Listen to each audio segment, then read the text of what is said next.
Hey guys, thanks for going on this nerd journey with me. If you want your episodes ad-free, go to makemeanerd.com/join and hit that button. Hooked on you, baby, you're golden. Time moves, I never noticed, just can't get enough. Got me wonderstruck. Hello, everybody, and welcome to Make Me a Nerd. I'm Mandy Kaplan, a mainstream mom whose mission it is to explore the world of nerd culture that I've been afraid of my whole life. I'm so wicked excited for my guest today. She reached out because she knows Matt Boren, former guest. We did The Last Kingdom. And she reached out and said, I want to do your podcast. And she is one of my oldest friends in the whole wide world. We met at our summer theater camp when we were 11 years old, 12 years old. She is a former Broadway performer and choreographer. And currently, she is a mom who spends all her time in front of the TV while plotting her return to the stage. You guys, Sloan Just is here. I love the excuse to talk to you and also talk about culture and TV because that's all I really remember. I don't have any actual knowledge left in my brain except Fair this enough. kind of thing. I think we're all there. Oh, good. I don't think of you as a nerdy person, but what are you nerdy about? What gets you your nerd juices flowing? Oh, Like it feels weird to say, but like the show we're going to talk about, I love like a good teen drama. I just could talk about it all day long, and that extends into movies and stuff too. Like I'm a John Hughes film nerd. Like those are the things I can quote just from beginning to end. I guess I would say I've become a little bit of like a film nerd. Like I'm excited when the new Paul Thomas Anderson movie comes out, or like Martin Scorsese, like the new documentary. I've gotten really like film nerdy about that kind of thing. but not so much sci-fi fantasy. Right. I mean, my son had a huge Star Wars phase, so I'm more well-versed in that than I had just ever wanted to be. But I've come to appreciate it because it was kind of forced upon me. Yeah.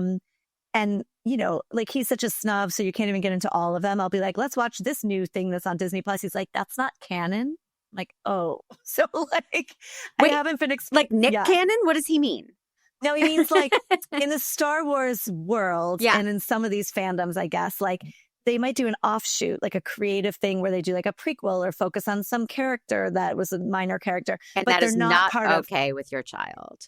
It is not part of like the whoever prescribes the actual like journey of Star Wars lore. So you can't watch that, and it doesn't apply to like whatever overall story is being told by God knows who at this point. So I've been conditioned to not watch certain ones, and certain ones are okay. It's a whole confusing.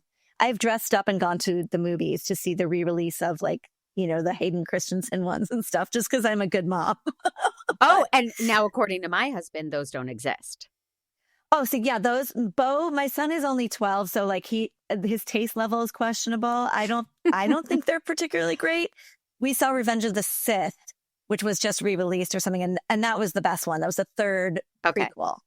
But yeah, so I could probably talk about Star Wars a little bit, but that's not my expertise. Right. And we bumped into the issue, which often happens when I have old friends on, is you pitched all things that I've either already covered or that I'm so into that, you know, I could nerducate someone else about them. Therefore, it defeats the purpose. But you did say Tootsie, and I have to share this part of our friendship with the world. When we were like 11 or 12, I will never forget you saying, "That's a corn cob." And I was we like, say it every day what? in my house. What are you talking about? And you, at age 12, were like, it's from Tootsie. Hello. I guess that's a subculture. That's the thing I'm a nerd about, is like kind of like gay culture, to be honest with you, like gay men's culture, like Tootsie and Valley of the Dolls. And yeah. So, yes, we say that's corn cob like 5 times a day in my house. And even my kids, they don't know why they say it. And I did an endive salad that knocked the critics on their ass. Critics on their ass. Yeah. You could go all day. And soap dish too. Right. But phenomenal. I know, but not to be covered on Make Me a Nerd. But someday you and I can just hop on a Zoom. Just talk about it. And recite it. I've got other nerdy things for you if I get a call back, if this goes well. Let's see how this goes. Okay. Everybody reach out at Mandy_Kaplan_Clavens and let me know what you think of Sloan as a guest. and whether or not I should have her back. She's not on social media, so she won't even know. Yeah, you can't find me anywhere. If you want to hear me, you have to ask Mandy. That's how this works. There you go. So you chose Veronica Mars, which weirdly, I have never even seen 1 minute of. It is weird that you haven't seen it. Yeah. So it was a great way to nerducate me. And we watched the pilot. And now I remember it being more of a cult favorite, like a small but rabid audience. Yes, that's true. So the pilot, I have to read my wiki description for anybody who's going, I forget what the pilot was about. Set in the fictional town of Neptune, the pilot introduces Veronica, a high school student moonlighting as a private investigator under the wing of her detective father. 2 separate mysteries are presented in the episode, which are explored throughout the season and resolved in the final and penultimate, one of my favorite words, episodes. So good. Yeah, fun to say. So it really has a Scooby-Doo feel. Yeah, for sure. And this is Kristen Bell. There's no one better, as far as I'm concerned. And this is her big breakout, and I think perfectly cast, if I may say. She's completely charming and smart and sexy and fantastic. However, and a role a young Mandy Kaplan might have played, if I may. You may. Don't you think? As long as you're kissing my ass, you can say whatever you'd like. I'm just saying the truth. Right. Well, she and I were in New York at the same time, and I was at auditions with her all the time. She was always really lovely and booked the things I didn't book.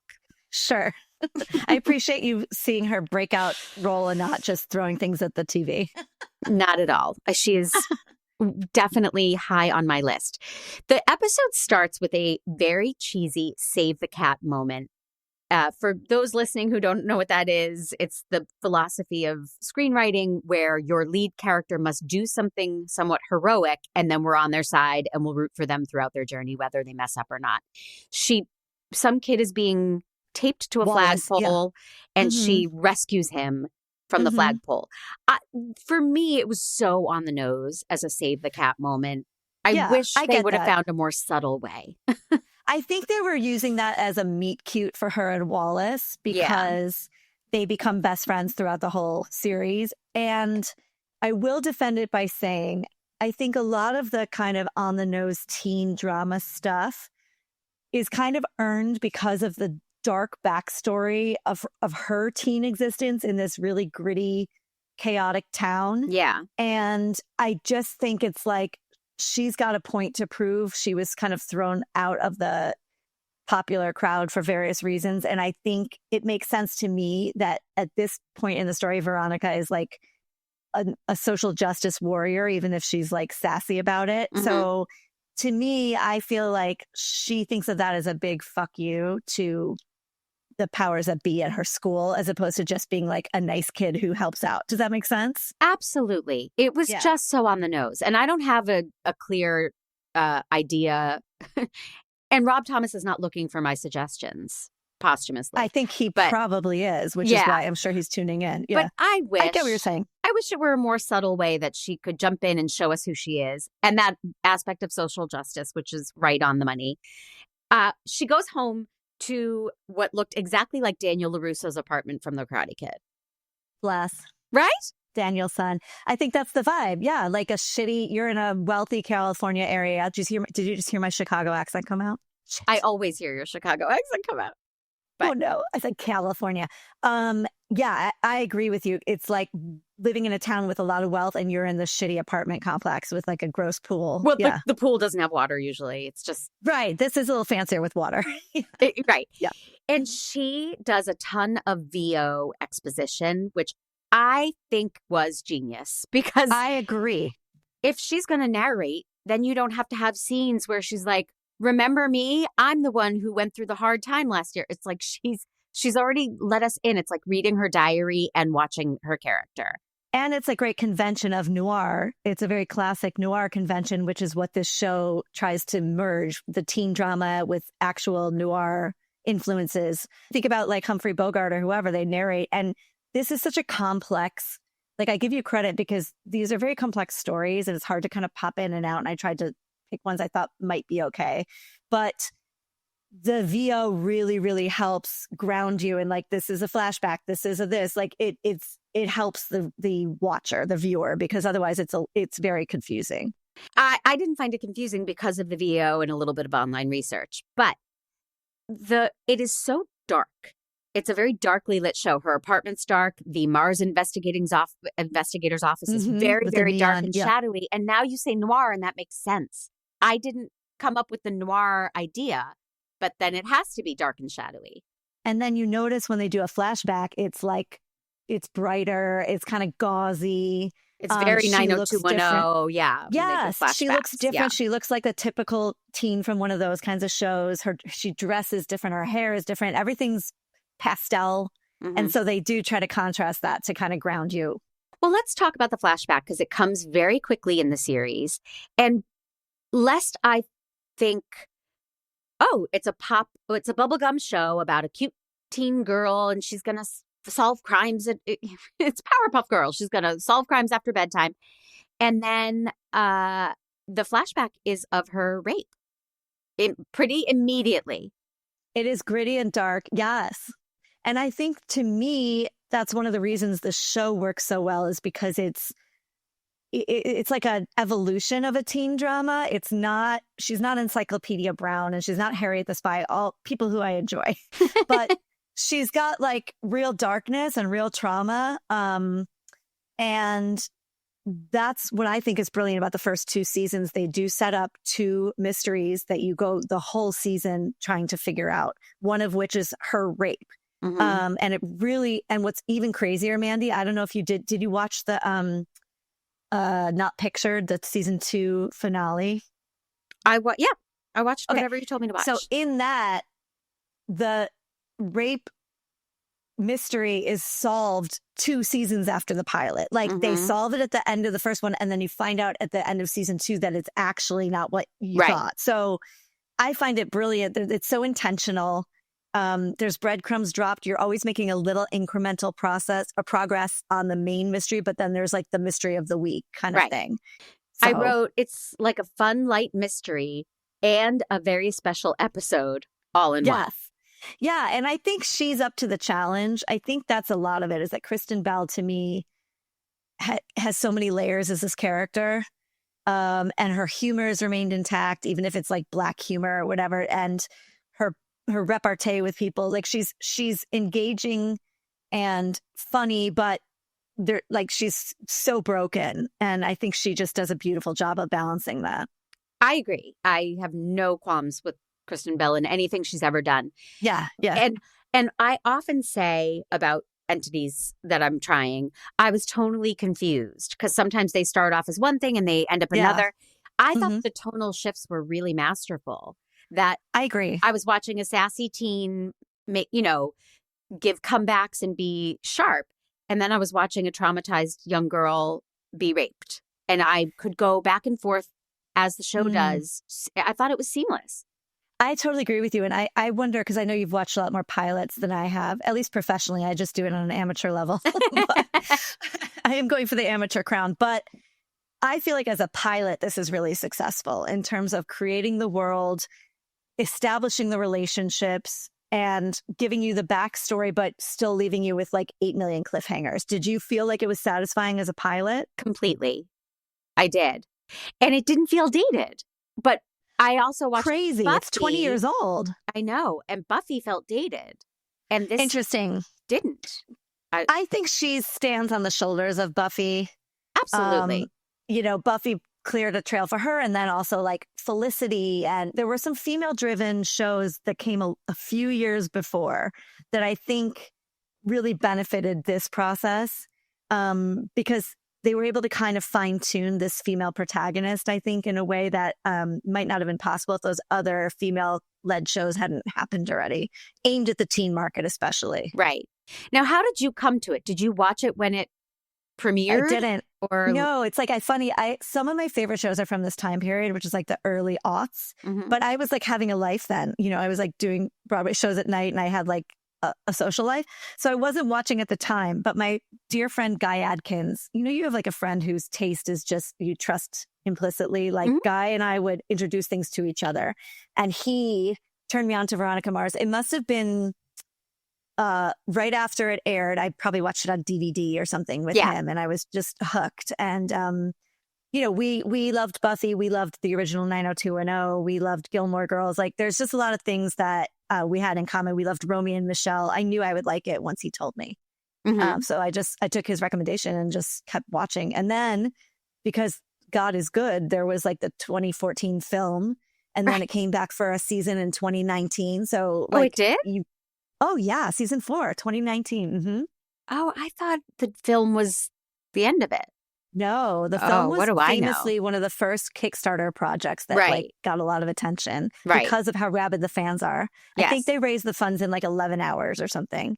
And then they brought it back 5 years later on Hulu, I think, somewhere for season 4, which was like a season where Veronica's an adult and back living in Neptune. And and they keep all the characters in it. Like, yes. Well, that's something I want to talk about, especially in regards to the film. But sure. So as I was watching, I was not like Veronica in high school, and I was certainly not like any of the snobby girls, popular girls. I didn't see a representation of myself. Did you? And I mean, I think I know what kind of high schooler you were because I was friends with you, but do you see yourself here? I think I masqueraded as one of the cool girls, but inside was Veronica. Does that make sense? Like I think she's relatable to most girls. I can't speak for the boys' experience, but I suspect there's a lot of boys that feel that way too, which is just unappreciated and kind of angry. And on the surface, I didn't have a lot of reason to be that way, but I definitely could connect to that. And also, she's kind of, I'm not saying I'm smart. I'm certainly not now, but I think she feels sometimes it's like pearls before swine. Like, she's like, fine, you don't get me. It is what it is. Like, I definitely felt that a little bit in high school. Did you not? In high school, I had my niche, which was theater. Before high school, I was bullied and ostracized, and it was terrible. I still want names. Yeah. Anytime. Okay. But once you get to high school, blissfully, I think people find their own crowds and they don't care so much about fitting in or stomping on other people. They're just like, well, now I play soccer. I've got my soccer friends. I don't need to be such a dick, Yes. And I think that's what makes Veronica so unique, is that she had that world and then was cast out of it. And so I think the show gives you a great lens to experience that kind of 90210 popular kid vantage point, and also what it's like to lose all that, which I think contributed. You'll see in the flashbacks too, her personality changes. She's always smart and funny and all that, but the edge doesn't really show up until all the shit goes down and she's on the outs with all those people. And she's damaged. I mean, and also at home things are not good, and so she's developed a very thick skin and a tough exterior. I do question that she is smarter, braver, and better than everybody else at all times. Does that change? I understand that. Does that change? These are pilot impressions. So yeah, it does. It gets more nuanced. She makes mistakes. Yeah. I think what really sticks out, not necessarily is like her brilliance, but her resourcefulness and her survivor, her ability to survive. She definitely makes mistakes and she makes bad choices. And again, what I think is brilliant about the writing is, as a viewer, I make the mistakes with her. Even when I've seen this whole series, I'll forget what's a red herring and who did what. And she does go down the wrong path a bunch of times. But I think, you're probably right. It's a convention of the pilot to be like, this kid's like, she's got it. She's wiser than everyone. She's one step ahead of everyone. That's not always the has case. A comeback, always knows what to do in a bind, Yeah, no, that she gets softened a little bit. And especially when you explore the flashbacks and the trauma, because it's not only her rape, it's the murder of her best friend, right? So those are the two main mysteries. And her vulnerability really comes forward when those events are examined. Yeah. I as I watched, I softened my stance on that too. But, sure. As I watched the pilot, I thought, oh, come on. She is too 100% perfect. Yeah, I think they just wanted to establish that you could trust her and she's your heroine, and then they could deconstruct her a little bit. Yeah, and the bad guys are very cartoony and evil. Yeah. Which I think shoots them in the foot a little when we're supposed to accept those bad guys as reformed, or now they're nuanced and they're okay. It's like, no, they were diabolical in the Do you mean the pilot. bikers? The bikers are very cartoony, and Logan.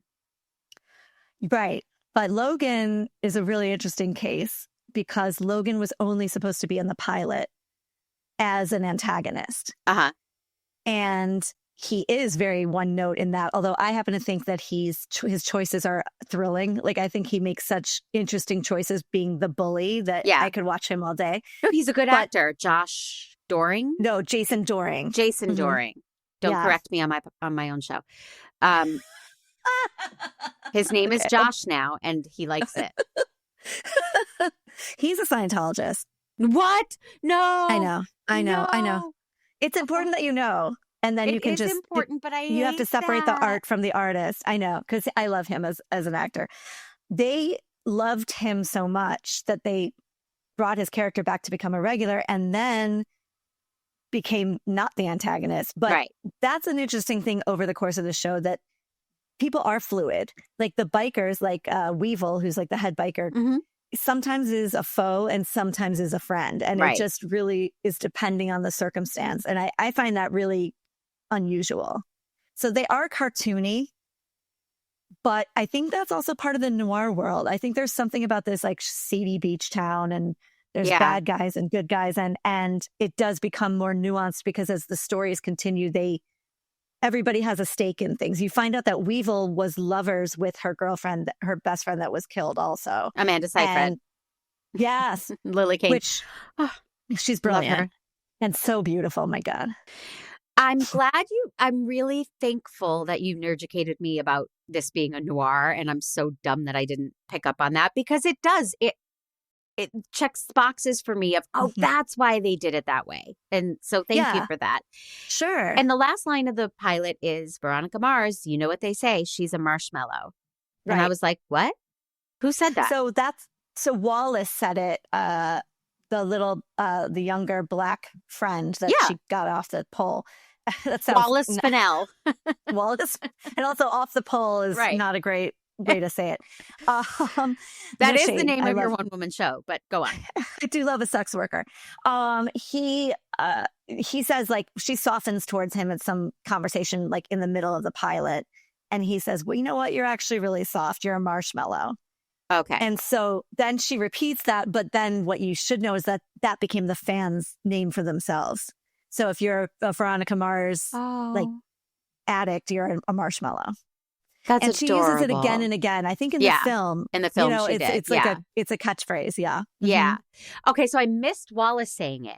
So then it felt like one of those, what? What do you mean you know what they say? What is she talking about? Admittedly, that conversation with Wallace is not the most exciting part of the pilot. So perhaps you are folding some clothing. Oh, you're a fan of the podcast, are you? Right. Well, I definitely liked the pilot. Couldn't wait to move on.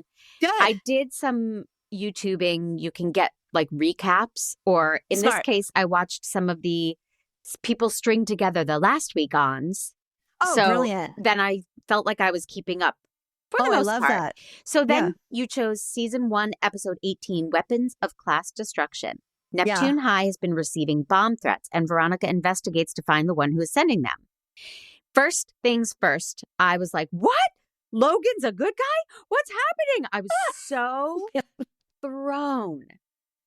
Yes, I love that, though. That's such an iconic episode for that reason. They introduced Logan as a love interest out of nowhere. But I also thought it was a good example of like story of the week, right? It's kind of like it could stand alone, the whole bombing thing. Right.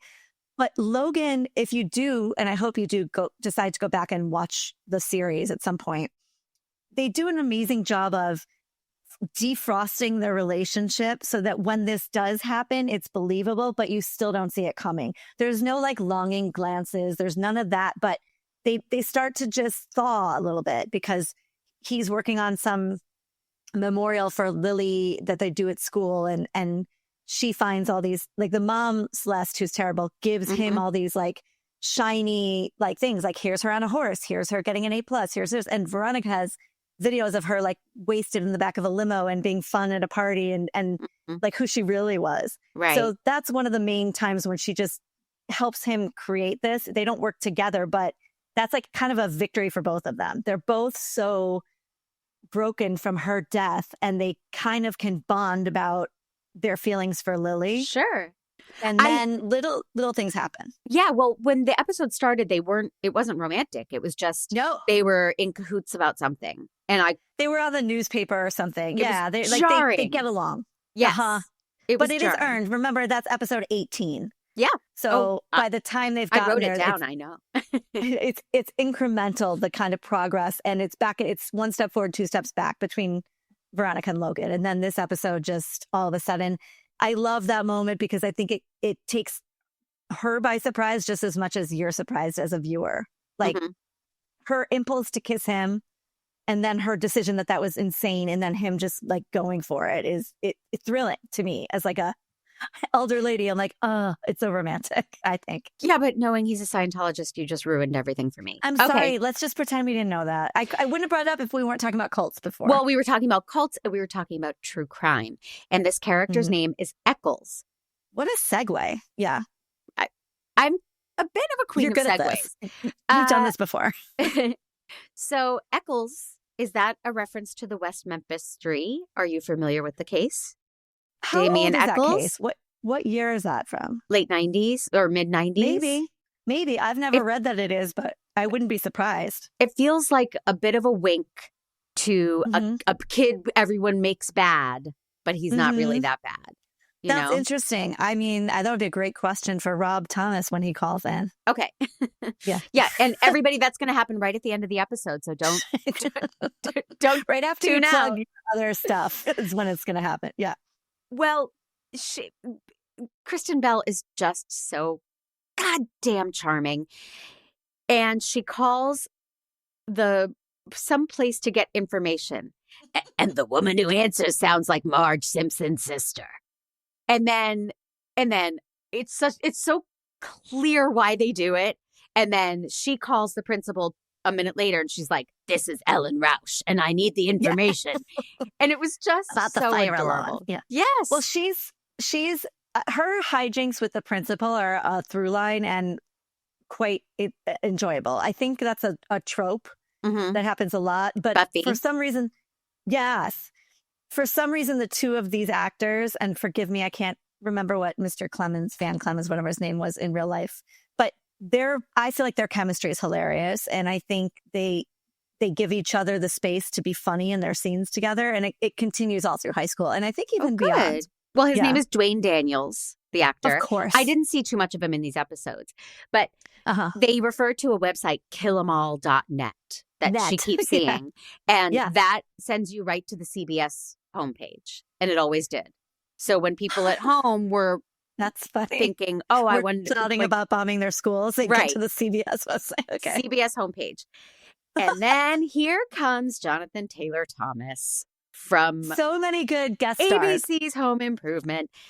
He is doing a very good JD, meaning for sure Christian Slater from Heathers. This whole episode is a real homage to Heathers in a way that they admitted to. It wasn't like, they just ripped it off and pretended. They really leaned into it. And Heathers is one of my all-time favorite things. Of course. And obviously her name is Veronica. So this felt fated from, if they got more than 5 episodes, they were going to have to do a Heathers homage. But so JTT, as the kids call him, was so different than what we remember him as. Range. JTT's got range. He's got range. She even did a lunchtime poll in this episode. Right. Yes, she did. I forgot. Yes. And then he turns out to be a cop or an ATF agent trying to find out who's bombing the school. So he's attending school as this new rebellious kid, but he's really a cop. And somebody says to him, "Dream on Jump Street." And I wrote it down and laughed and laughed and laughed. I love it. Yeah, it was a great. And then I wrote, "How could she kiss Logan?" in all caps. It's right before she liked that line, which is how she kisses him.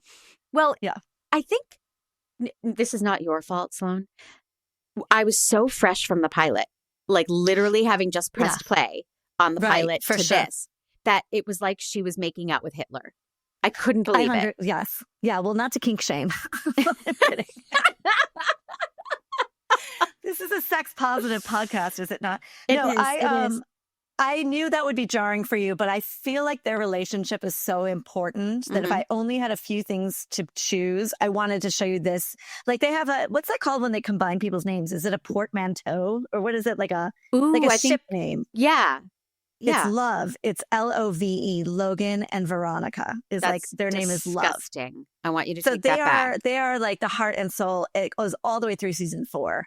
So I wanted to make sure that you saw the big moment when that becomes a possibility. And trust me, there's many pitfalls. It's not like they're happily ever after, but I can tell. But in the beginning of the episode, she was making out with Max Greenfield, who's far more my lucky type. Bitch. I know. Lucky bitch. He has a funny part. He's like a young deputy in the sheriff's department. And she makes a point in this episode to say there's 29 months between them, which I find hilarious because it is a little icky. Yeah. He's clearly not in high school anymore. Right. But they have an on and off thing. And he's also useful to her in that he works at the sheriff's office and can kind of help her sometimes procure things. But he gets dispatched in favor of Logan pretty quickly. Okay. So but obviously he does come back. He did 14 episodes I see on He's IMDb. around. And yeah, and he's very lovable and great, but he's not like her great love or anything. But it's nice to see her. I mean, as long as she's not with Duncan Kane. We'll get into that. Okay. But almost every guest star I saw, I went, oh, like these Fabulous. People, this is just all stars. Jessica Chastain. Oh, I didn't get to one her. Episode. One episode wonder. Leighton Meester, many episodes. Maybe 3 or 4 episodes, but her character is brought back in the film, played by someone else. Like they just... Ken Marino. They had obviously... Who'd you say? Oh, Ken Marino. I mean, he's comic on a legend. Bunch. Yeah. He's on a bunch. So they really got just absolute elite talent. And people you love. People you're just You saw Kristen Ritter, right? Well, yeah. And then also, I think her dad is unbelievable. Enrico Colantoni, is that how you... Colantani, I think. Colantani. If Robert was here, I'd say Colantoni because he gets very... Colantoni, yes. I'm supposed to say ricotta instead of ricotta when I order stuff. Can you not? Really pretentious. I know. Just stand your ground, Sloan. Don't do it. Yeah, that's the battle I'm going to choose. Yeah. What did you think about her relationship with her dad?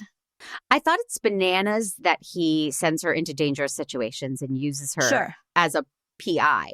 Loved their relationship at home. Right. But then, and he's like, now don't you go following that guy into a bad neighborhood. But he knows she's going to, and he's actually like using her skill set. Yes, putting her in dangerous situations. So I question that. Yeah, I get that for sure. I think it becomes clear that she doesn't listen. So I think he's doing what sometimes I do as a parent, which is like, I'm not great with this choice. If you're going to make this choice, here's the safest way to make it. So for sure, I think they definitely have much more of an equanimous, no, too big a word, Sloan. You can't do that. An equal relationship than just a father-daughter. I think especially since her mom left, they've become partners in maybe not the healthiest ways in work and stuff like that. But I think he is so lovable and fantastic. And I think his timing shows me where Veronica gets her wit. Like he's hilarious to me. So I'm glad you liked him. And strange, his backstory is strange that he's like a disgraced sheriff who runs a seedy investigations agency, but he is so charming and lovable and a great dad. And so it's a rich character. It's not obvious choices. I think they do that for every single character. I really do. Well, there was a guest star in this that really stood out to me, Theo Rossi. Are you familiar with Theo Rossi? I think he's cute. Yeah. Theo Rossi, yeah. I'm not a fan of his looks per se, but he's an amazing actor and I've seen him in a lot of stuff. But he's supposed to be, in high school, he looks like he's 40. Then they do a flashback to when he was in junior high. And he looks like someone's grandpa that came to school to visit. I know. It really stands out. I think that they were probably thinking, this is such a minor character that's only here for one episode. And if we then start casting him as a child, people will be like, wait, who? So I think they took that calculated risk. And I agree with you. It's hilarious. Oh, is he an adult character? Like, is he in more than just that one? No, Oh, that's what I see. mean. So I think it's like you're never going to see him again. Okay. So if you then invest in like his younger self, I don't know that people would follow it. I'm not that smart. Right. And then this totally happened to me in high school. An undercover ATF agent asked me to put myself in harm's way and go investigate something and get them the information they needed to make an arrest. Relatable. So, yeah, that happened. And Uh-huh. big happy ending for weapons of class destruction. So I think that you find out that JTT is actually kind of corrupt and just wants the arrest. So I feel that justifies him being like, Veronica, you go over to this guy's house and get the information, because he's not a good cop or a good FBI guy. He's kind of an asshole and out for himself. So I can justify that for myself. I'll allow it. Okay. It was a fun episode because very much focused on the Scooby-Doo mystery of the day and not long term. So I could completely wrap my brain around it and get my answers and be done. But the incremental progress made is that it's revealed that Duncan, who's Lily's brother, and has kind of a rage problem. And yet she goes into a poorly lit classroom alone with him to confront him about it. But I don't think she's ever seen it.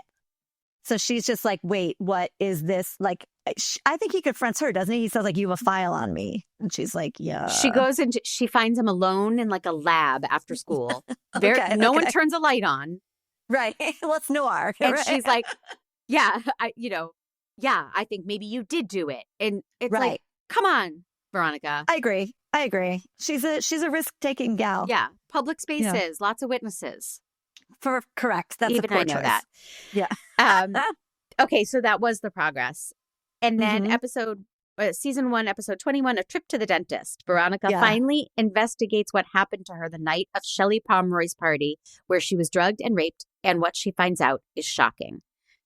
So this was far more focused on the long mystery rather than the local mystery. But it's the penultimate. Yes.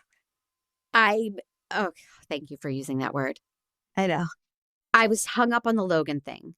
And I wrote, Logan isn't a bad boy like Danny Zuko that you root for. He is vile. Right. And yet she's still making out with him and drawn to him. I think that's kind of what's interesting about what they do with Logan is you can change your mind back and forth about him from minute to minute in each episode. And you do think he's vile at the end of this episode. Then if you watched the season finale, which is next, you would realize that he's not. They take those risks and go, shit, like what, why is she trusting this guy? Right. And then you find out that it was a better decision than you thought. But I get it. Listen, you're a Brandon Walsh girl and I'm a Dylan McKay girl. Yes. And Logan is a Dylan McKay. He's troubled. Yes, I understand that, but I have such an overblown sense of justice, which everybody knows about me, that, I mean, he was doing things like pulling up on her at the beach and smashing her car and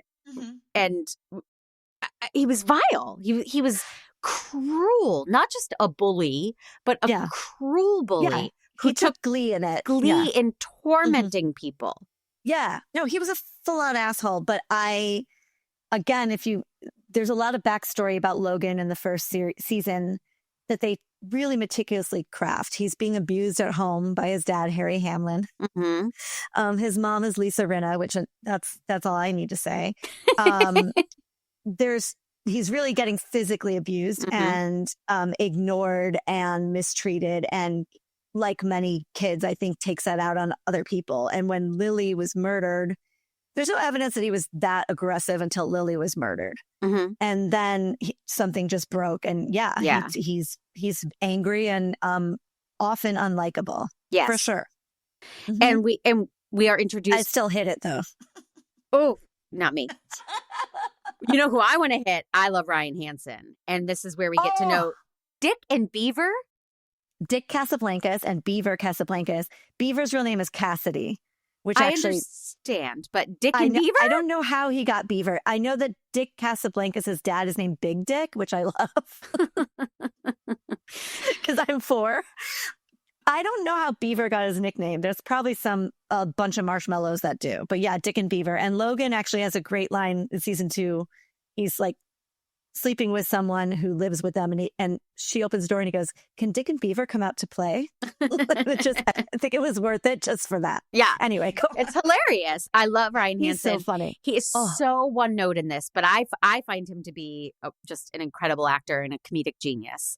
But I agree, and I think his one playing note like jerk makes me happy with abs. But like also weirdly weird choices. Like no one's just like threatening and like I think everything he does is with a little bit of quirk and humor underneath it. Yeah. So I love watching him. He's like an entitled Spicoli.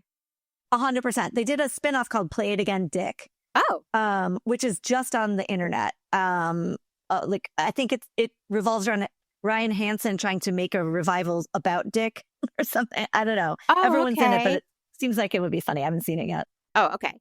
So you're a marshmallow, but you're not one of those giant marshmallows. I am a marshmallow, and I just like if it's like web adjacent, and I get nervous about the access. I'm not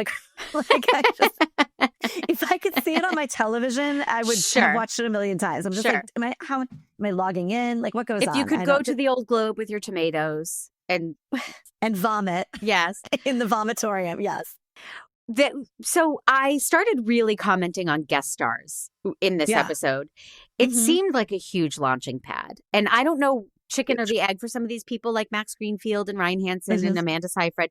But everyone who was appearing, I thought, well, they became massive. And they owe it to Veronica Mars. And then they continued to come back, which is so cool.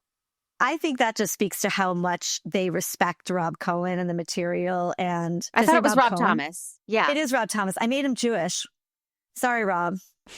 Maybe he's Rob Thomas Cohen. He might be. Anyway, Rob Thomas. I think that's because the material is so good and they had evidently a good experience with him. And Amanda Seyfried is interesting because he said, of the girls they saw for Lily Kane, which was supposed to be smaller part also, she was just so far and above everyone else. And like the caliber of what she did that they made her part bigger too. So it might have been a much smaller thing. And she made it into a great star turn. But at the time, she was already had done Mean Girls, and we all knew who she was. I don't know if Mean Girls had come out yet, because Mean Girls was 2004, and so is Veronica Mars premiere. So I in my mind, she shot it, but hadn't released yet. Okay. I'm not sure. Yeah. Well, I've always loved her, so yeah. I feel like I was ahead of the curve on her. And you and Rob Thomas. Me and Rob Cohen. So we're learning about the history of the drugs at the party, which to me felt a little like a week's plot point that every guy she talked to lied and had their own version of the party and who was carrying the drugs. But we do learn that, what's the real bitch's name? Carrie Bishop. No, Carrie Bishop? Is that who drugs her? Madison Sinclair. Yes, Madison Sinclair spit in her drink. So it's a miracle I kept watching, but she calls it a trip to the dentist and she spits in people's drinks and it's so gross. And I did write, how long was Shelley's party?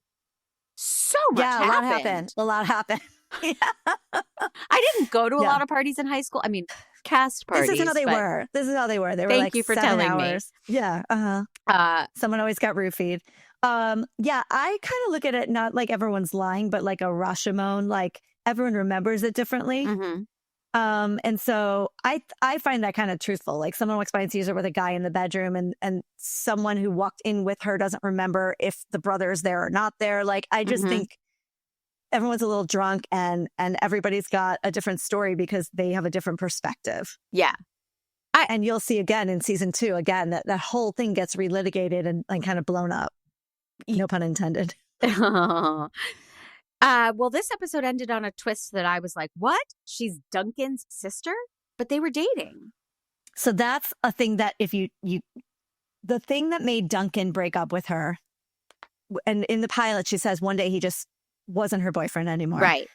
He discovers that his dad, Jake Kane, who you see in the pilot meeting someone in a hotel room. Yeah. The person in the hotel room we discover shortly after the pilot is Veronica's mother. And we discover that they were high school sweethearts. And it's intimated that Duncan is actually fathered by Keith Mars, Veronica's dad. Or no, fathered by Jake Kane, right? and so, and Veronica's mom, Leanne. Mm-hmm. So they would be half siblings. Mm-hmm.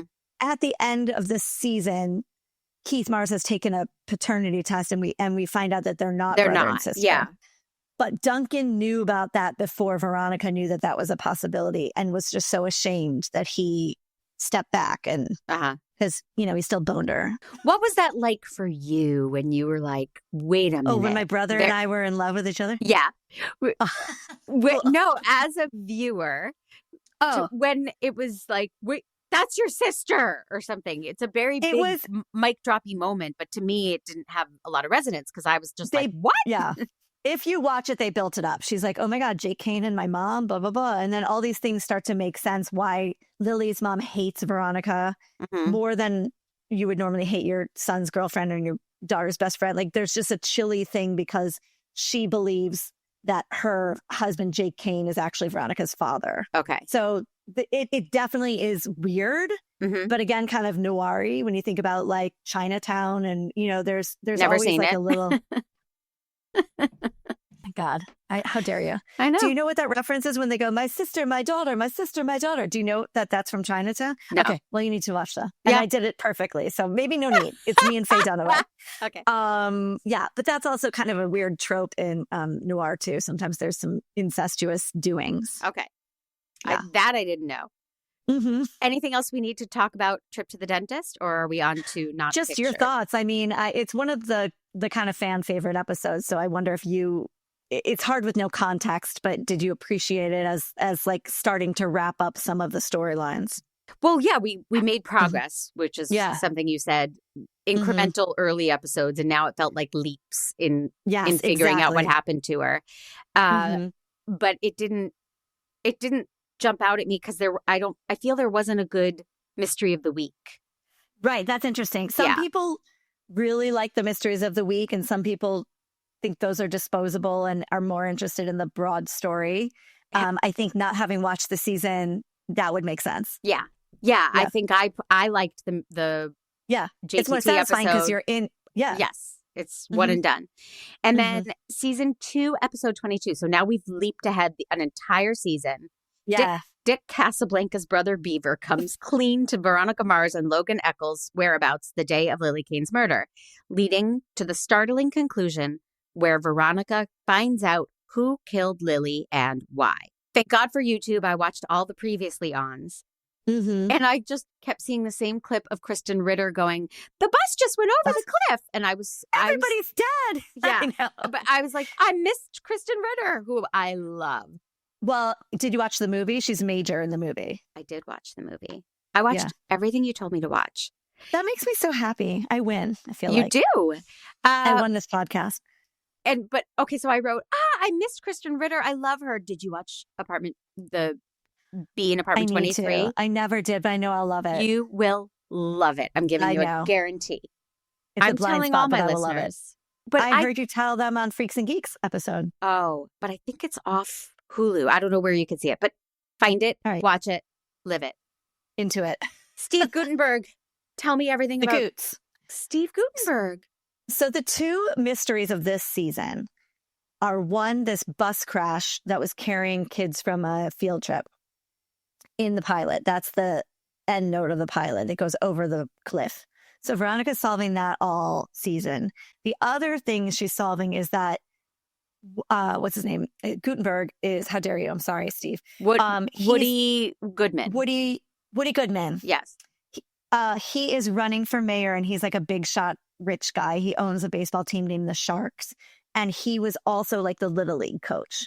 So Veronica finds out that boys were molested that were on his Little League team.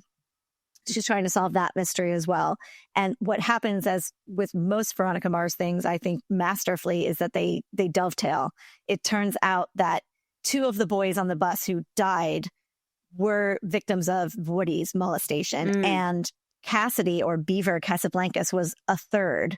And he didn't want them to come out with that story. He didn't want people to know. So he bombed the bus.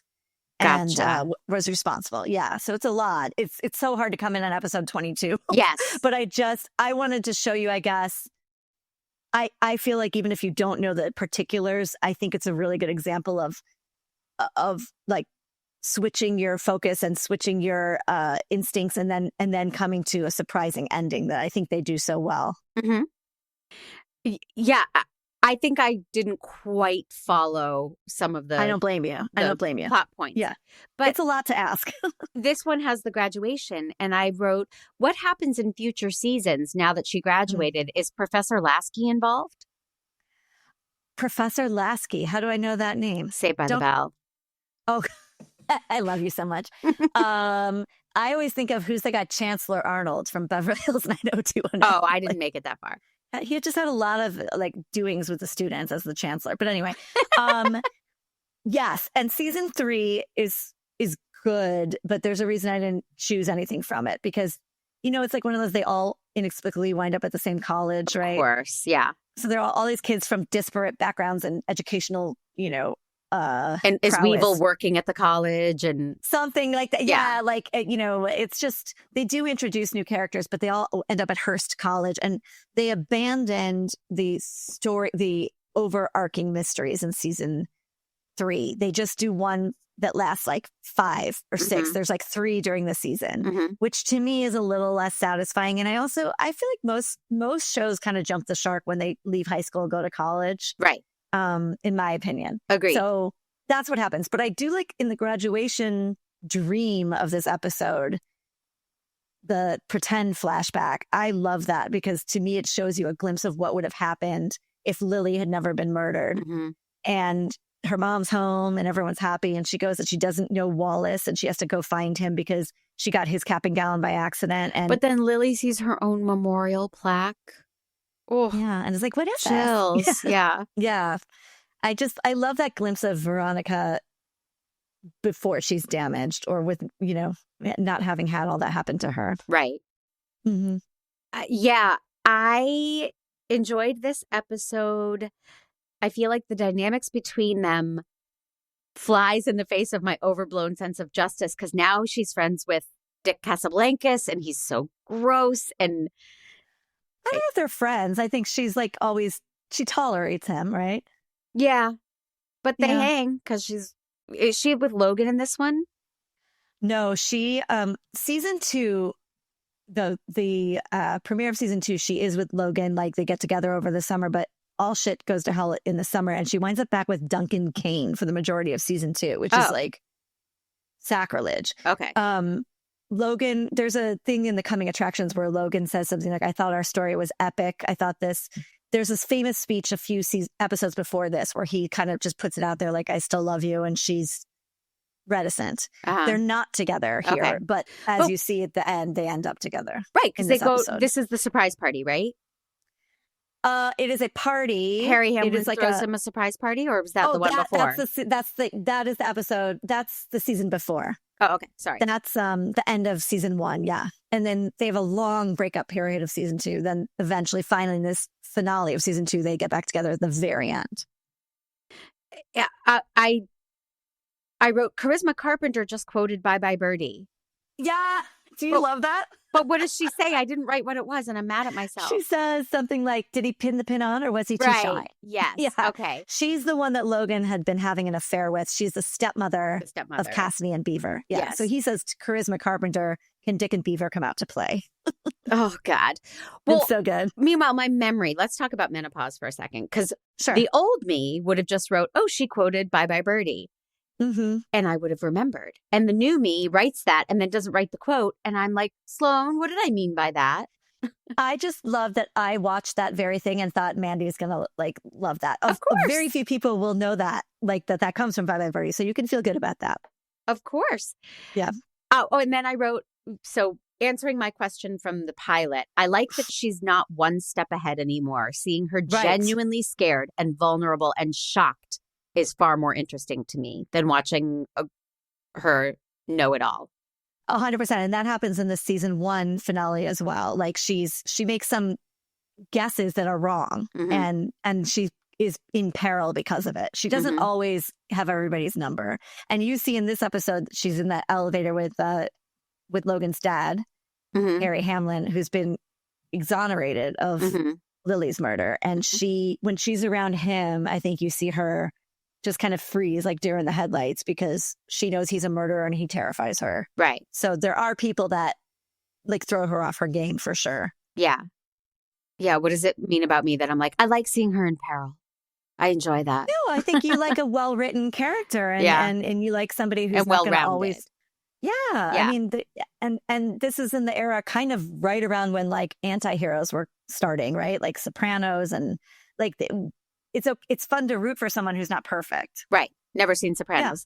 Yeah. I don't even. I know. Okay. I know. There were 2 bingos in this episode. And did you watch the woman in the window across the street from the girl in the window? Obsessed.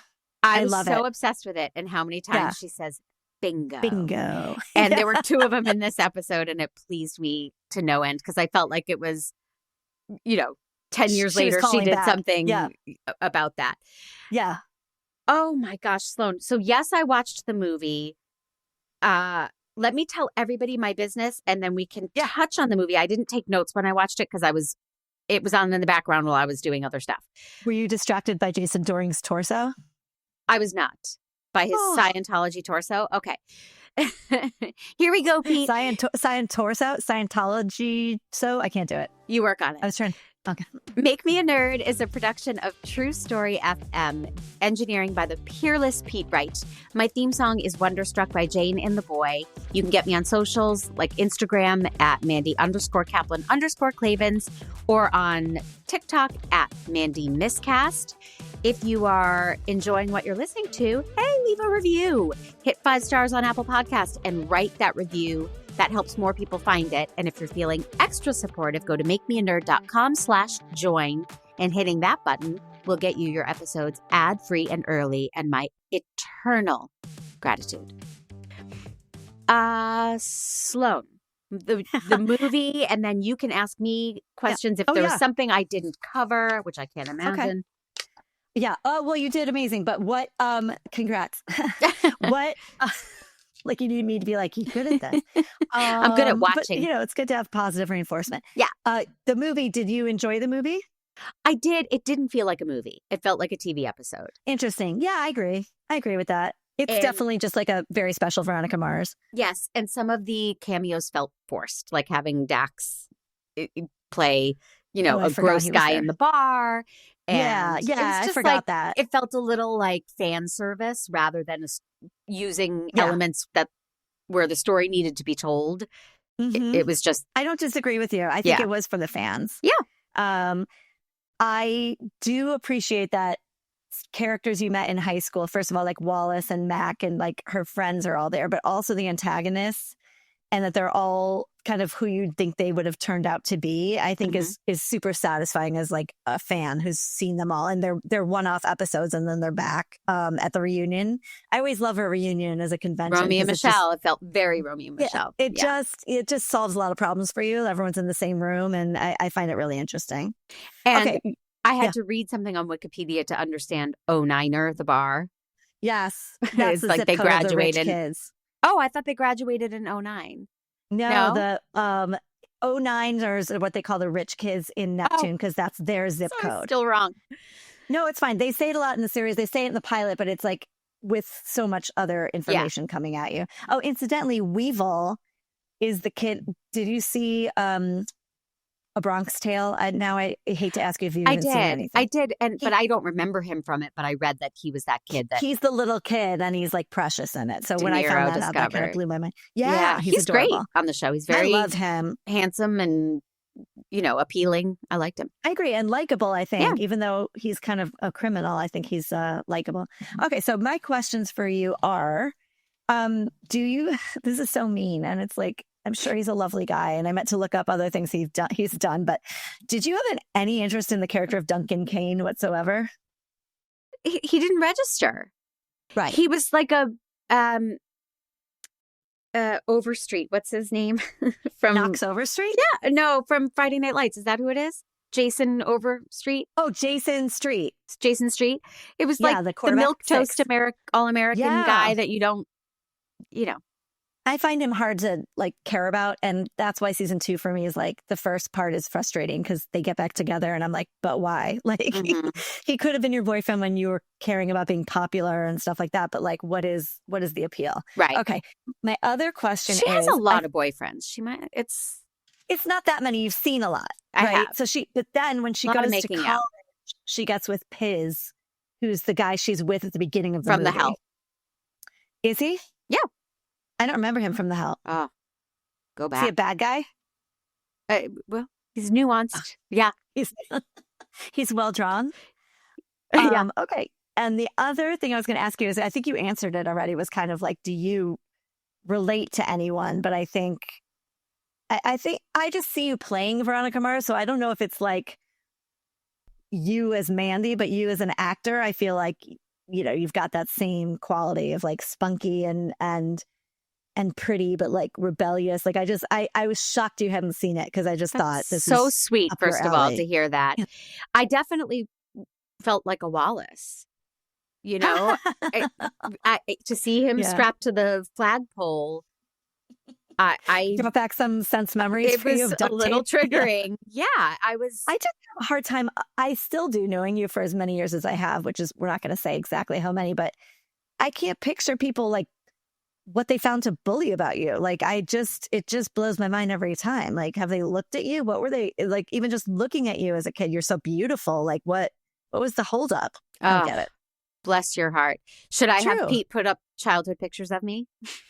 I've seen you. I saw you at 12. Like, no, I know, but the listeners haven't. They don't know about the bangs and the braces. Point. No, I won't go into it. There was just middle school was excruciating, and it got better in high school. But I never related to 90210.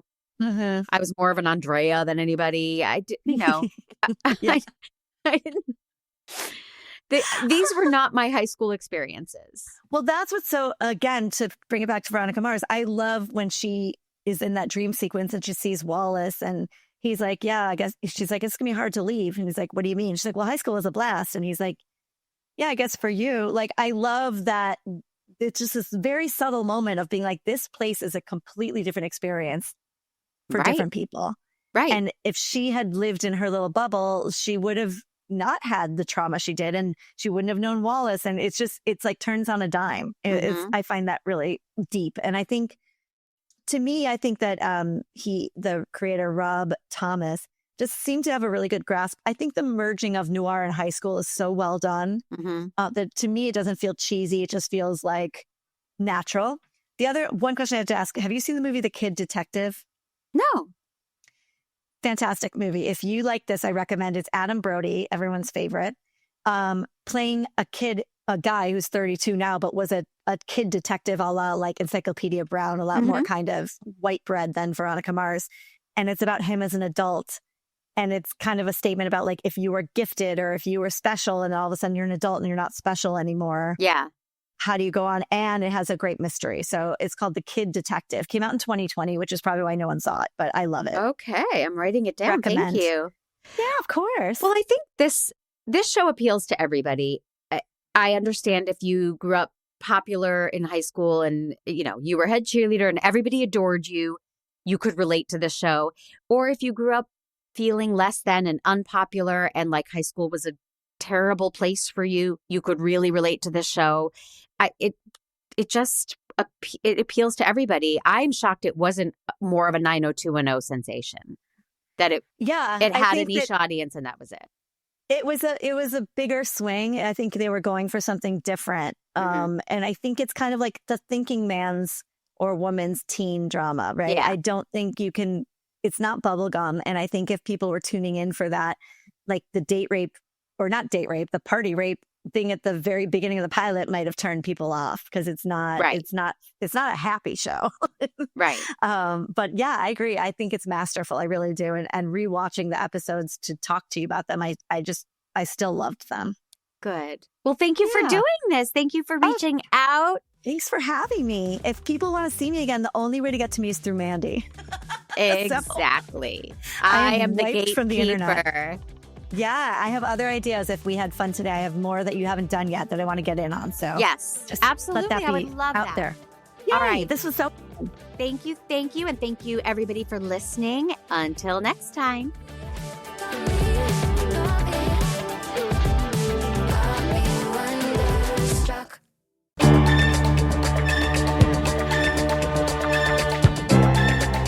Welcome to the official Deaf Crocodile podcast. I am Ryan Verrill, and every month I am joined by the owners of Deaf Crocodile themselves, Craig Rogers and Dennis Bartok, as we share the stories behind the restorations, the acquisitions, and the special features behind these restored home video releases curated by Deaf Crocodile. Not only will you find episodes where we break down the announcements, but we will also be sharing audio commentaries from the home video releases themselves so that you can listen on the go. Proudly a part of the Someone's Favorite Productions podcast network.